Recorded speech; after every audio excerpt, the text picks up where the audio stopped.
back to another episode of 12 Mile Garage. Today, I went to go use my DeWalt Impact. Battery's charged up, trigger function, nothing. So we're gonna get set up here and we're gonna tear into this thing. We're gonna try to figure out what's wrong with it. All right, for the job we're doing today, you're gonna need a T10 Torx. Any T10 Torx will work. I use Milwaukee because I like Milwaukee. They don't round off as bad. But I do already have a lot of these pre-taken out for speed.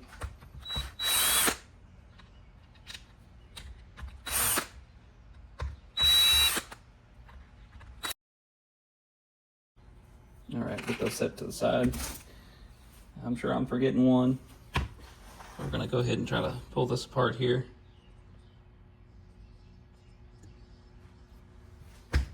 See what happens.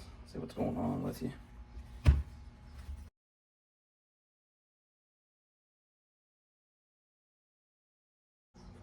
All right, I figured out what was holding me up. This is a sticker right here. I think it's a no tamper sticker.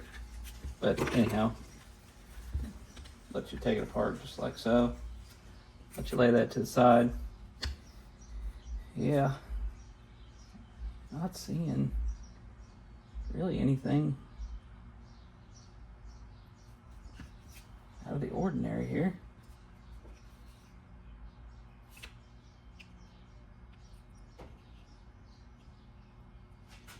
I did drop it a couple times, but don't really know. All right, guys, I grabbed my multimeter here, and I'm gonna switch it. I use a Fluke meter, and I'm gonna turn that to DC voltage. Any meter will work.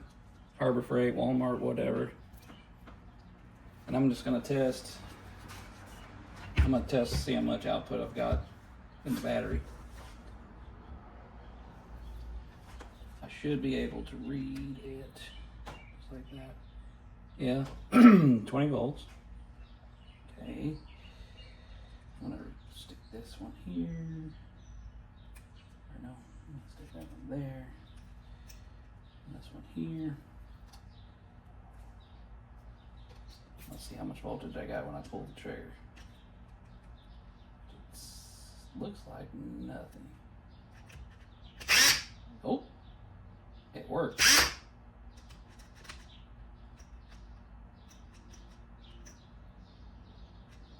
Oh. Let the smoke out of it. I was connecting and energizing that. Yep. Ooh, I got that switch hot. She's not liking it. Whew. Ouch. Those brushes are hot. I think I am having an issue with my motor. I'm pretty sure I don't have any power going to my motor.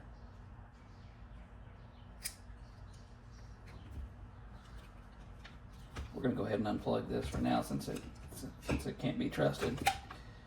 So, as you can see back here on the brush bracket, you can unplug these wires. Okay, I'm going to remove these and I'm going to test these with the battery in it.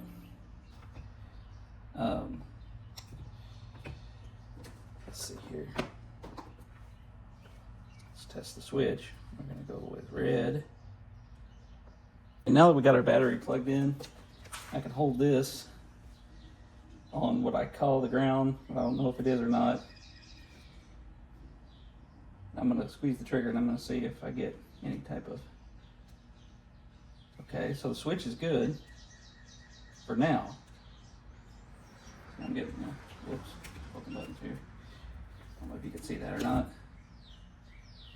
So I'm getting 20.1 volts. That's full battery power. So that tells me the switch isn't bad. I'm going to switch the switch back over to reverse. And I'm up, yep, once again, 20.1. So we ruled out that the switch is not bad. Okay, so it must be, so the issue must be in the motor itself, because the impact and anvil and everything's right here. This is the motor This is where the brushes touch to make the contact to give it 20 volts. You can slide that out of there. That's the hammering mechanism. And these are the windings, if you can see here, of the motor. She did get a little bit hot, you can smell it, but I was shorting it out by accident. And I don't know if there's something going on with the reverse part of the trigger that could be causing the issue, but I bet you I put this thing back together and it works. All right, so now that we figured out that the trigger is not bad or it was just stuck, we're gonna try to put this thing back together. I might try to clean that black dark stuff off there, but I will say that I always thought this was a fraud because my wife got it on Marketplace and they come with the drill and stuff like that, but it's just base model, so I don't know if it's a fraud or not. All right, so we're gonna go ahead and plug in the wires back onto the terminals. If you're doing this on your workbench, be sure to be sure to not have your battery plugged in for sure, because those are touching, that's making the connection. So be careful. All right, now that we've got this back on here, you move those out, they're spring loaded, slide it on to the back of the engine shaft, and it'll align itself up into the plastic. Get this back down in here. And in there. Use that pocket screwdriver to just kind of gently motivate that wire back down into there.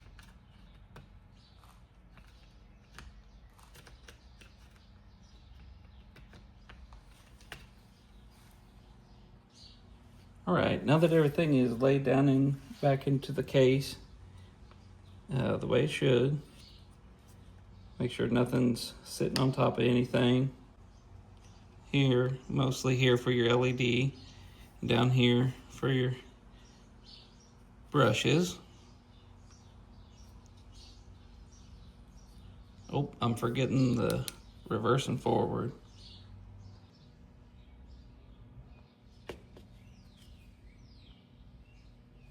All right, now that I got that back in place, it makes it kind of difficult when the plug for the LED light is in the way, but it has a groove cut out in it, so it rests just about in the middle there.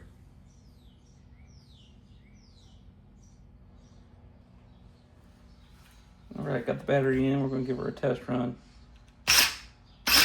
Oh, boy, she seems to be working. I don't know what I did there.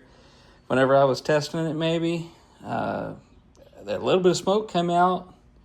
What I think happened, honestly, was the forward reverse switch was stuck, and I think I bumped it around, moved it around, and got it unstuck.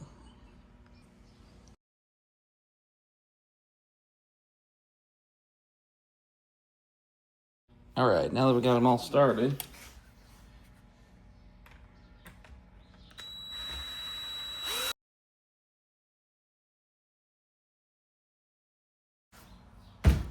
all right, guys, moment of truth. Let's slide this battery in.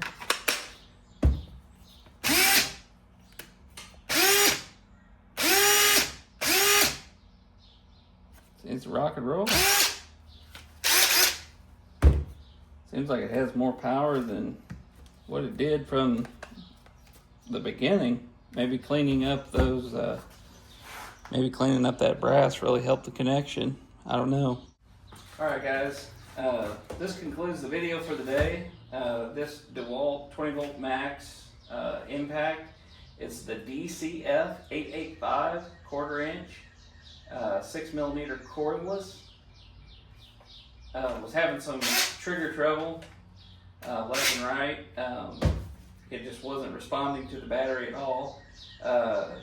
Ended up taking it apart and moving some stuff around, wiggled it loose. Other than that, it seems to be fixed, But as always, guys, thanks for tuning into the channel. I'll see you next time. If you haven't done it yet, like and subscribe. I'll see you on the next video. Thanks a lot.